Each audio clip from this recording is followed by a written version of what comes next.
2017. All right, they've gone through quarterback after quarterback. Now, coach is set, quarterback is set, Kirk Cousins. There's a lot to look forward to in terms of the city and how we can all come together. You do 1 week at a time to get there and kind of see where you stand in February. It is worth noting. So these are really positive quotes for Atlanta. They're playing good football. They did, however, lose their the best receiver in terms of Drake London, who suffered a hip injury in yesterday's ballgame. That's something you might want to monitor, his status. London matters to that offense. He really does. As for the Saints, I mean, I don't know how they lost yesterday's game. Total yards, 427 to 246. Derek Carr, no interceptions. He was only sacked once. It was a turnover-free game for the Saints. Alvin Kamara, 29 carries, $155 on the ground. They outgained him 5.8 yards per play to 4.9. They had 197 rushing yards to 80. And they lost the game. What happened? Well, 10 penalties, only 2 of 4 in the red zone. They allowed 2 of 2 in the red zone. They didn't make the plays at the end. And Derek Carr was not sharp in that ball game. Chris Olave left with a concussion in the first quarter. And then after the game, former Saints wide receiver Michael Thomas was blaming Carr for Olave's concussion. Quote, dude, scary and panic and just throw the ball. Talking about Carr. Get him the F out of here. He is so ass. Carr, of course, took the high road afterwards. And then this morning, Dennis Allen got fired. Special teams coordinator Darren Rizzi named the interim coach, which is an interesting it's an interesting choice. I'll just leave it at that. The first time that New Orleans has been on a 7-game losing streak since 1999. Worth noting, an anonymous player after Dennis Allen got fired. That's a message heard loud and clear.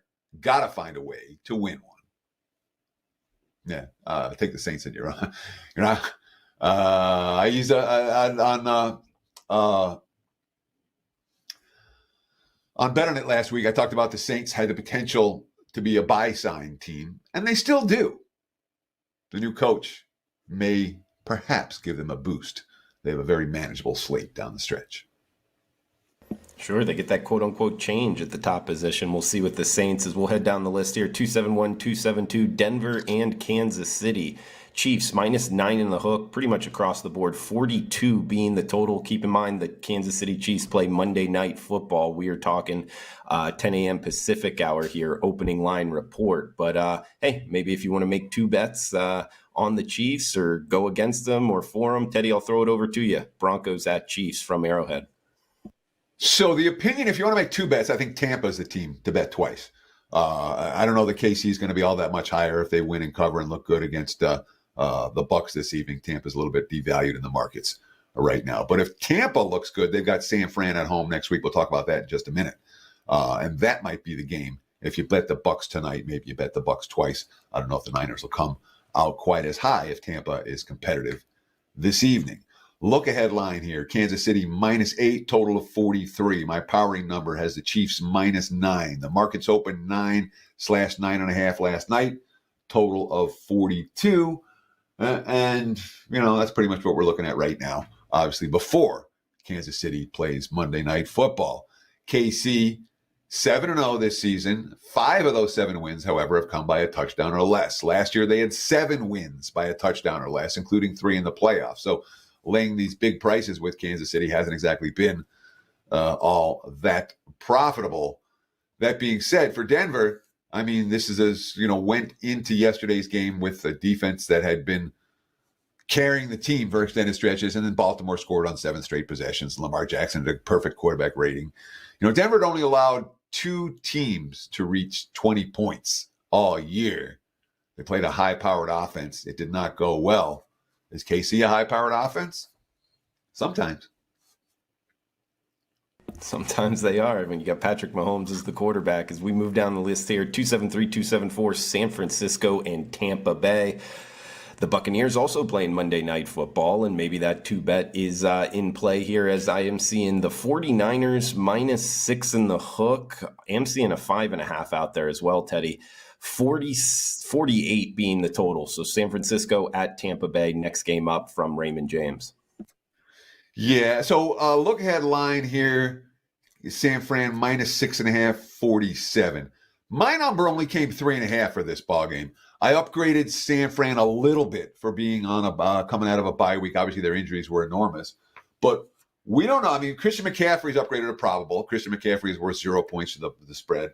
I'm seeing Deebo Samuel, Jordan Mason, Juwan Jennings, all questionable, and a bunch of guys still out. A whole bunch of guys still out for San Fran. So I wasn't looking at the 49ers, the team that I'm going to bump their power rating up a couple of points because they had a bye week. Let's see who comes back in the lineup and how they play. So that's my numbers off from the market number. Opened, 6 and 48 last night. And what are we seeing today? 6.5, even some 7s out there for San Fran. Although the markets are moving on this game as we speak based on that 49ers injury report. 49ers off a win versus the Cowboys. That doesn't mean all that much in a bye week. It's not like San Fran has played great football at any point this season. They've suffered a little bit of the Super Bowl losers curse. And it's Arizona who's in first place in the NFC West, not San Francisco. Obviously, Tampa playing tonight on Monday Night Football against the Chiefs. They look good tonight. I don't think this number comes 6.5 for next week. So again, we talked about who's the better team to bet both if you like them. Tampa, in my opinion, if you like the Bucs tonight and they are competitive, I'm not convinced we'll see a 6.5 next week. Although the Bucs, I think they go to bye the week after, and that's a team that needs a bye week. They have a bunch of injuries. Their secondary's banged up, and their receiving core is banged up, and that's a bad combination.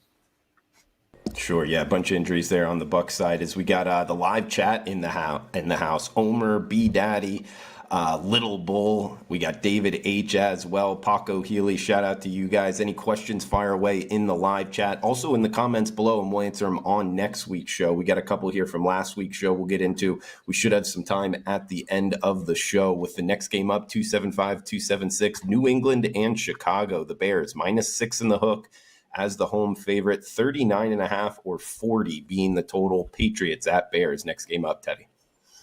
Yeah, and before I talk about Patriots and Bears, I do want to mention we got a great promo going right now. I always say don't buy a play, buy a package. This is an opportunity to buy a package at a great discount. You can take $50 off any season pass, NFL or college football, code FBALL50 at checkout. Again, you want to get on board, ride with me through November and December into the postseason. Season pass, take $50 off. Coupon code FBALL50 at checkout. That's the way to go if you want to get on board with an extended service package. Now let's talk about two teams that didn't bring their A game yesterday necessarily, the Patriots and the Bears. Look ahead line here, Chicago -7, 39. My powering number, and this, by the way, is with a healthy Caleb Williams, which we don't know we have this morning. I'm seeing 8.5. For this, I would downgrade Chicago fairly significantly if Williams did not play.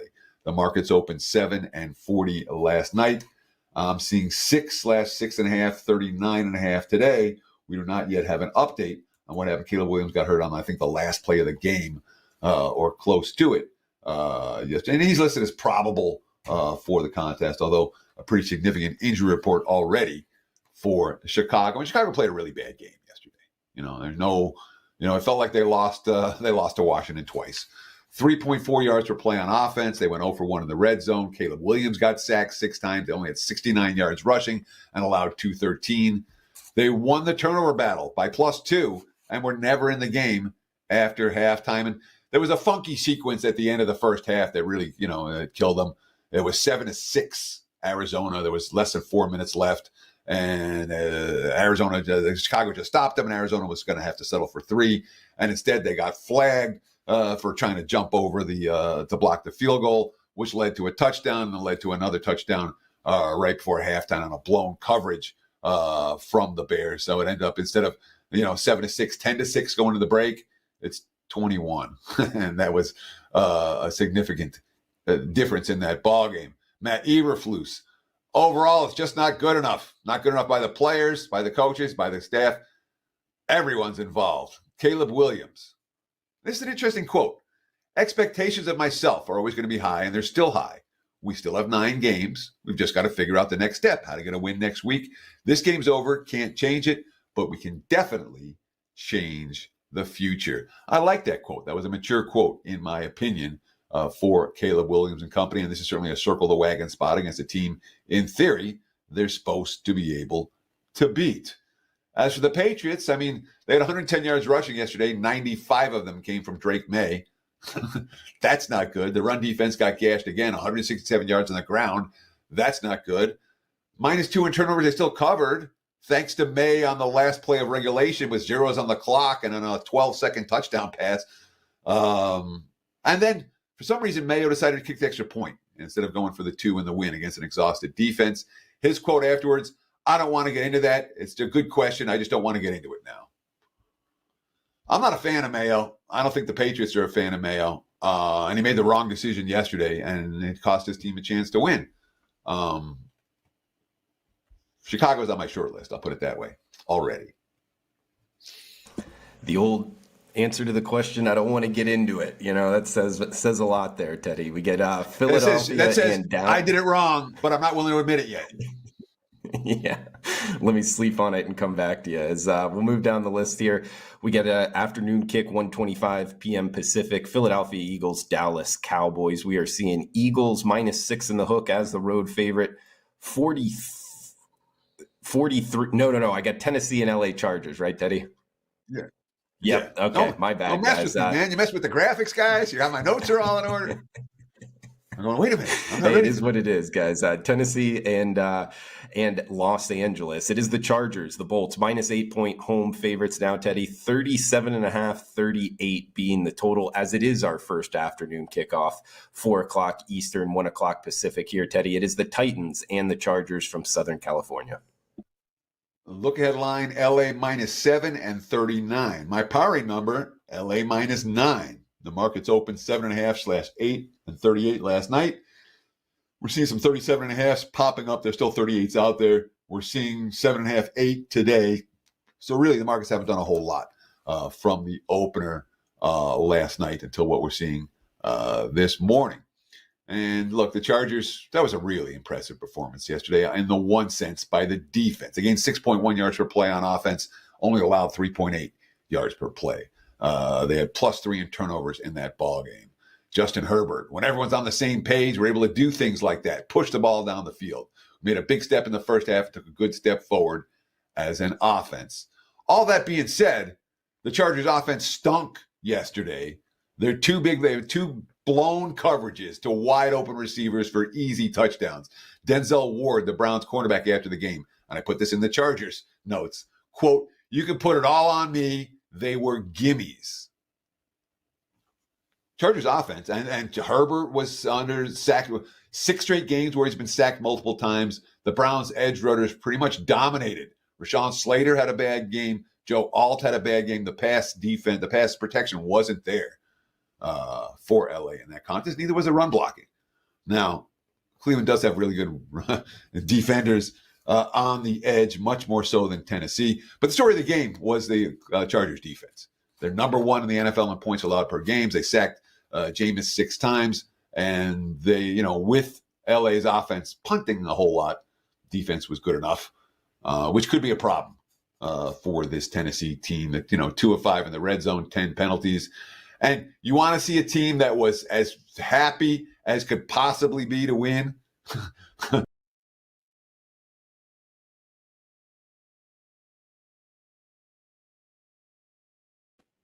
Oh, am I still here? All right. Happened there? What's the last thing you heard? It was just like a second or two ago. You're good, Teddy.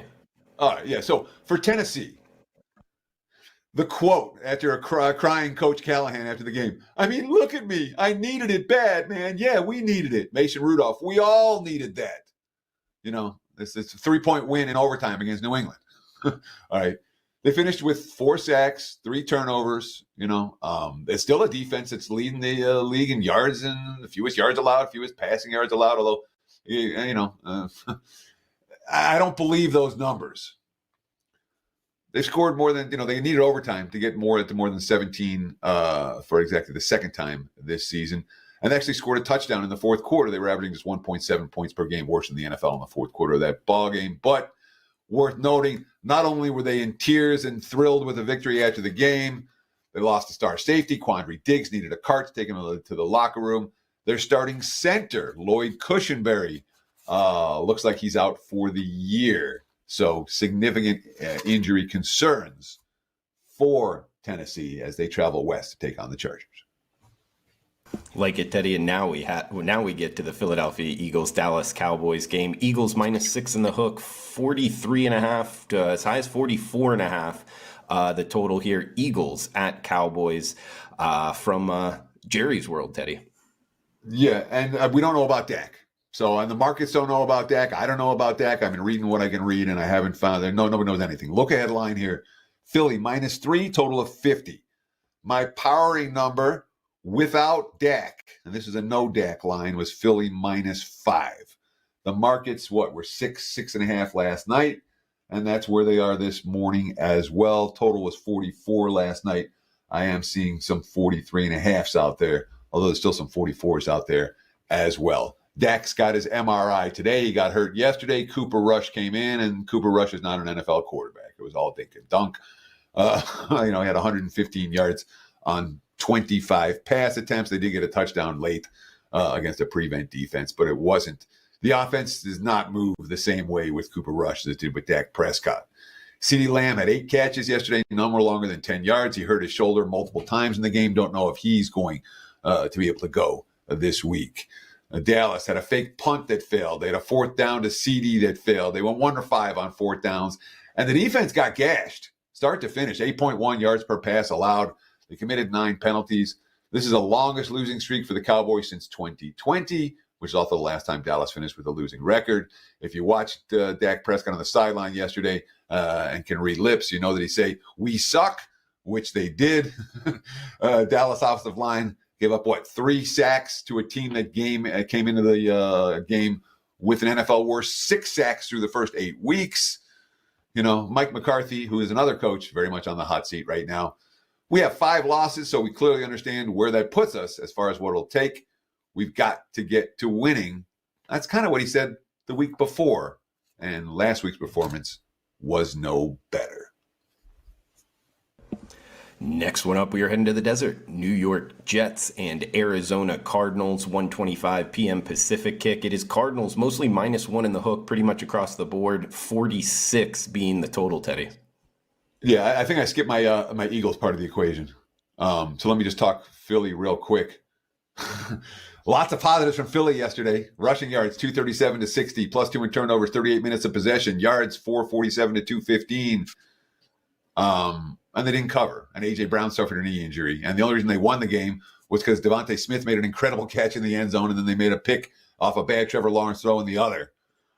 They left a bunch of points on the board, obviously 0 for 2 on 4th downs, both in field goal range. They 3 missed 2-point conversions and a missed field goal. He added up as a dozen points they left on the board. Nick Sirianni. Today it didn't work. That's the way it goes. That's the hat I have to wear. When we get a 4th down and we convert a 4th down, nothing's really said. When we don't, I understand there will be questions. Worth noting, the Jags defended the tush push as well as any team I've ever seen defend it, and stopped Philly on multiple occasions and forced the Eagles into bad 4th down play calls because of it. I don't know that Dallas is going to have that same mentality at the line of scrimmage. When it comes to the Jets and Cardinals, look ahead line. Pick 'em, total of 44. My powering number, Arizona -1. The markets opened 1.5 and 45 last night. We're seeing mostly 1s and 45.5, 46s this morning. So we've seen a little bit of over money and really not much happening when it comes to this side. For Arizona, another good performance. They were -2 in turnovers and won the game by 3 scores. They won 3 in a row for the first time in 3 seasons. 213 rushing yards, including that 53-yard touchdown scamper in the closing seconds of the first half. They were just trying to get into field goal range. They sacked Caleb Williams 6 times. They only allowed 69 rushing yards, 3.4 yards per play. Arizona's defense was a big concern for me. Their defense played a really good game yesterday. We'll see if they can bring that against the Jets, who have had their own offensive issues. Kyler Murray, another mature quote. I've been reading Murray quotes since the summer when we bet Arizona over as 6.5 wins. Quote, I'm not too worried about being over 500 or being 5-4 or being in first place. I'm just focused on the next day and the next game. Today was good. We got to win. We've got to go do it again. As for the Jets, I mean, Garrett Wilson saved their season, maybe, with a couple of incredible touchdown catches, drawing OBJ comparisons in national TV action. Rodgers, 3 second half touchdowns. Devontae Adams making plays. Breece Hall finding room to run. That being said, the defense allowed 187 rushing yards. And of course, Malachi Corley with the dropping the ball at the 1-inch line. The Jets were able to overcome that and win and cover. That being said, Aaron Rodgers had 32 passing yards in the first half, his fewest in an opening half with 10 or more attempts in his career. Quote, I played about as bad as I could play in the first half. I knew it had to get better from there. This quote stood out to me from Houston Texans right tackle Titus Howard. Quote, the most frustrating part is that we were the better team. We let that game get away from us, especially in the second half. Jets win here. Maybe there'll be a buy sign on them, but I'm not willing to give them a buy sign just yet off a game against a Thursday night win off a banged up Houston team missing their top receivers. Right now it's Arizona who's the better of these teams. I don't know what I'm going to do with this game. I'll probably pass it. But interesting game to consider.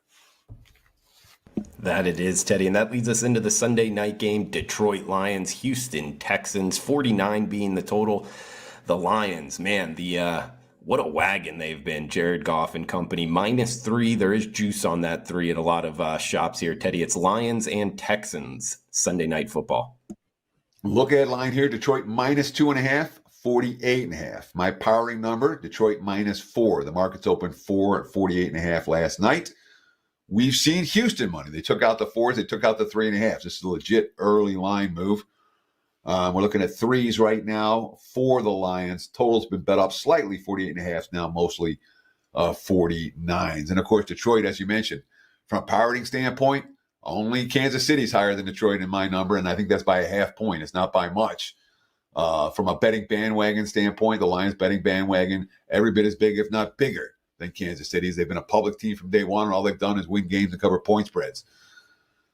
So yesterday's the first outdoor game all year for Detroit, and I was like, oh, boy, the Lions can't play outdoors. The rain was pouring down, and what happened? They dominated again. Dan Campbell after the game. We're built for this, man. Just because we play indoors doesn't matter. We can play anywhere. We can play in the snow. We can play in the rain. We can play in the mud. That's just us. We're built to win. Jared Goff is doing something really extraordinary right now. And I don't think we've talked about it enough. I don't think he's getting enough credit for it. The Lions offense not getting enough credit for it. He's had better than 80% completions each of the last 3 weeks. He's been at 72% or better each of the last 6 weeks. He has 11-0 touchdown to interception ratio over the last 5 games. And when you add it all up, the last 6 games, 82.8 completions over a 6-game span, 140.1 passer rating. In the history of the entire NFL, no QB has ever equaled either of those. No quarterback in a 6-game span has competed 82.8, and no QB over 6-game span has 140.1 QB rating. So Goff's doing some historical shit right now. And, of course, that's the offensive line, and that's the running game. David Montgomery, Jahmyr Gibbs, 28 of 138 in the ground. This is an elite offense. And here's the other issue with Detroit. All right. 2 weeks in a row now, their box score is lying. All right. Last week against the Titans, Detroit had all these easy touchdowns, and Tennessee ended up with a yardage edge. Well, guess what? Detroit had a bunch of easy touchdowns yesterday. Packers, 411 total yards, Detroit, 261. They got outgained by 150 yards, and that doesn't mean squadoosh, at least not to this better. But when you put those stats and you aggregate them over the course of a season, all of a sudden, the Lions aren't winning the yard. Oh, they're not that dominant. Oh, look at this, And that's perhaps how Detroit continues to cover all these numbers.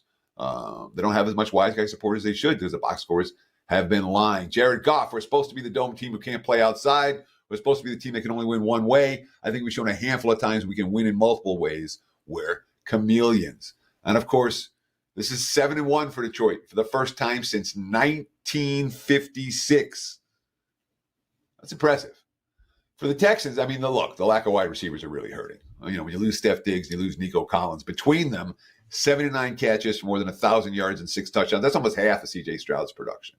They got outgained by nearly a full yard per play against the Jets, 4.3 to 5.3. They still had 187 on the ground in that ballgame. And this year is the attack of the running back with a new lease on life. Joe Mixon here, Saquon in Philly, Derrick Henry in Baltimore, Josh Jacobs in Green Bay, J.K. Dobbins for the Chargers, Aaron Jones for the Vikings. All these guys, these veteran running backs, are having kind of breakout seasons. Mixon's is as breakout as anyone. Fairburn missed a couple of field goals. They ended up not covering. I read you that quote earlier, from Titus Howard saying the most frustrating part is that we were the better team. We let that game get away from us, especially in the second half. C.J. Stroud, this is a bet on quote. It's embarrassing to come out here in a primetime game and get embarrassed like that is never fun. We have to be better in a lot of areas, and that starts with me. There are plays I've got to make, throws I've got to make. So that's a bet on quote potentially this week. Is Houston good enough? That's another question. Worth noting, thank you, Dan Alexander, just passed this along.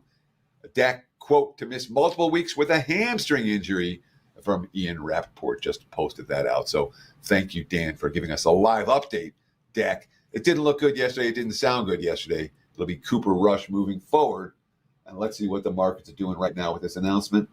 Still 6.5 for Philly. The markets have not moved to 7.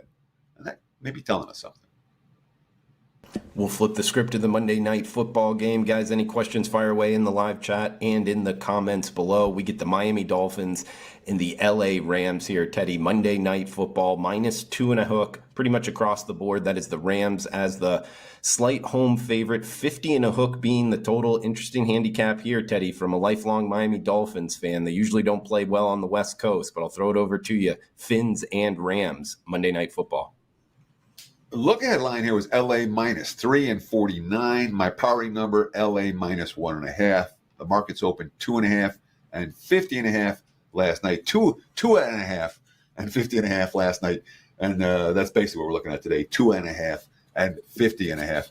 Tua was sharp yesterday, man.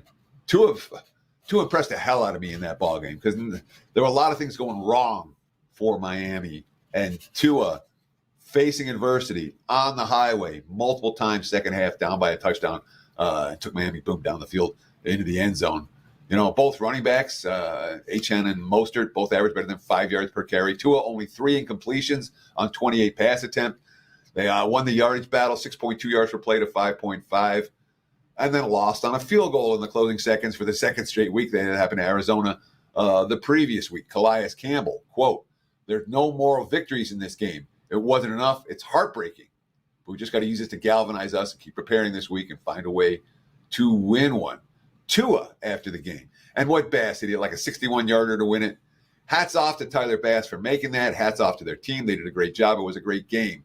There's things we could fix on both sides of the ball, offensively and defensively. But I think we're taking a step in the right direction as a team. So the quotes for Miami in the midst of this losing skid off another devastating last-second loss, I thought those are positive quotes, from a team that we certainly haven't seen Miami lose their fight. That being said, it's been a terribly disappointing campaign, and they're facing a Rams team that, I'm not going to say surging right now. That was a tough game yesterday against Seattle. They were not. It was a drunk, as you like to say, Drew. That game was freaking drunk. All right, they had 3 interceptions to Geno, 7 sacks on Geno, and yet the pass defense got burned again and again and again and again. Jackson Smith and Najigba ate them alive, even with no DK Metcalf. That secondary was awful. They had special teams issues. They had a punt blocked. Sean McVay. What a unique, weird game that was, winning in overtime. What a job by our group to come away with the win. Matthew Stafford. What an up-and-down game, right? Our defense getting turnovers. We get down there and didn't score from the 1. We had a punt blocked. It was all over the place. It took a lot of mental fortitude and strength and belief to win that. Puka Nacua got ejected. Demarcus Robinson, the guy who replaced him, ended up getting the game-winning touchdown catch. That would have been a Nacua route at the end. But I worry sometimes about teams after the week after the, quote, "It took a lot of mental fortitude and strength and belief to win that." That, to me, not necessarily a bet on, quote, moving forward. My clients and I cashed a winner with the Rams yesterday. I was a wrong side winner, and I ain't giving the money back. But I don't know that I'm excited about laying a price with the Rams this week against the Miami team that has fought the good fight and continues to in this one. So the Dolphins are on my short list. We'll see if I get to the window with them. Great breakdown, Teddy. Time for some questions, guys. Fire away in the live chat and in the comments below. We get Sports Avenger, Teddy, saying, hey, fellas, love opening line report. After an NFL Sunday where favorites went 10-4 against the spread, money lines winning, public doing well, did you anticipate similar or different results the next week? So we've talked about this on the show a couple of times. And I talk about it with odds makers. Odds makers don't even know what the hell I'm talking about when I talk about it. It's something that, again, one of these little theories that you develop over many years living in Las Vegas. The middle of the season, I'll say weeks 5 through 10-ish. That's the sweet spot for the public when it comes to the NFL. The public can recognize what teams are good. The wise guys and the odds makers are still trying to price teams the way that they were supposed to be, the teams that they were supposed to be. So we had another pretty good public weekend this past weekend. In terms of outright underdog upsets, there was only one.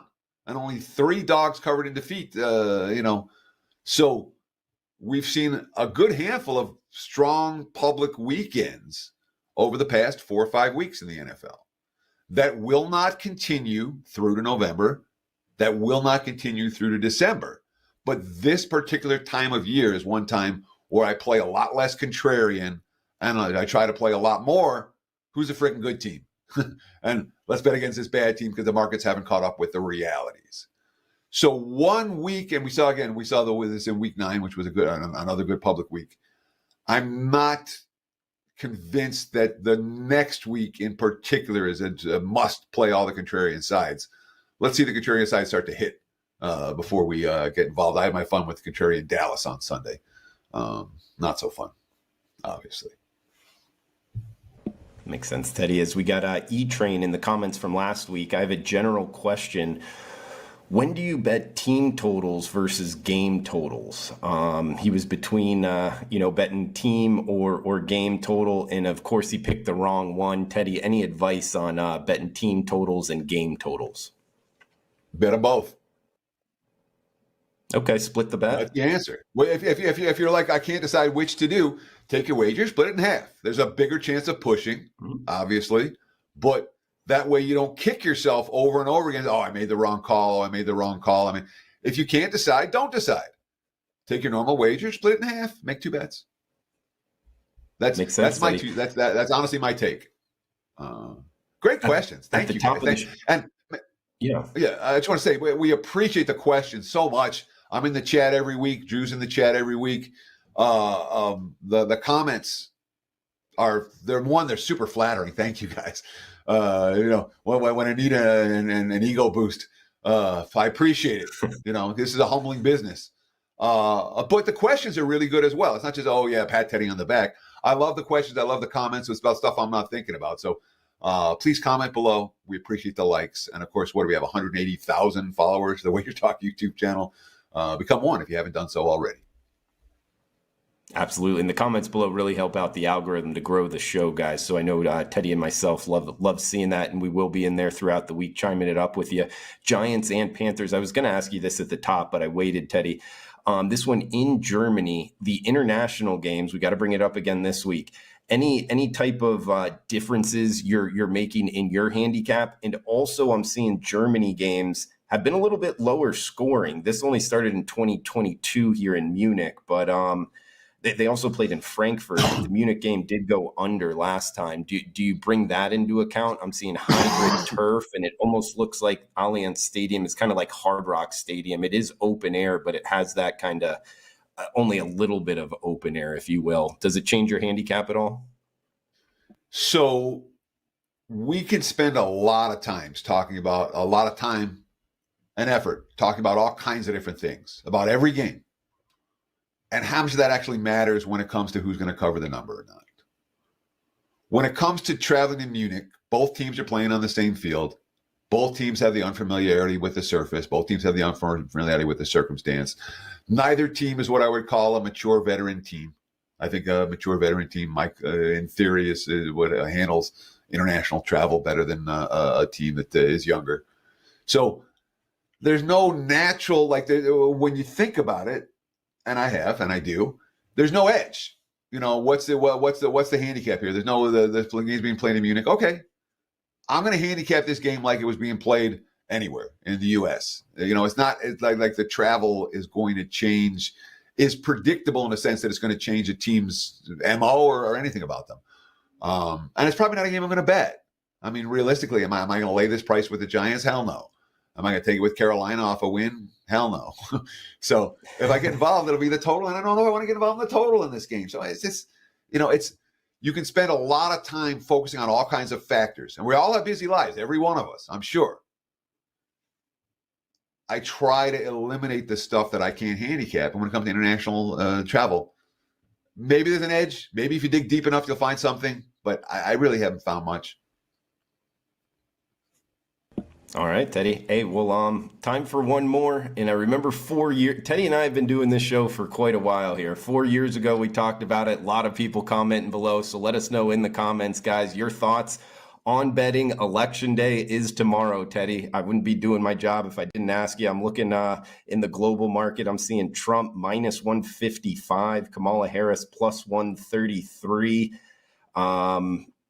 Anything you want to throw out there? Because I do have an angle here. Actually, I'll just throw it out. One, I think maybe the betting markets aren't as efficient as people normally think so, because I think that the sports betting market is 90% men, if not it's over 80%.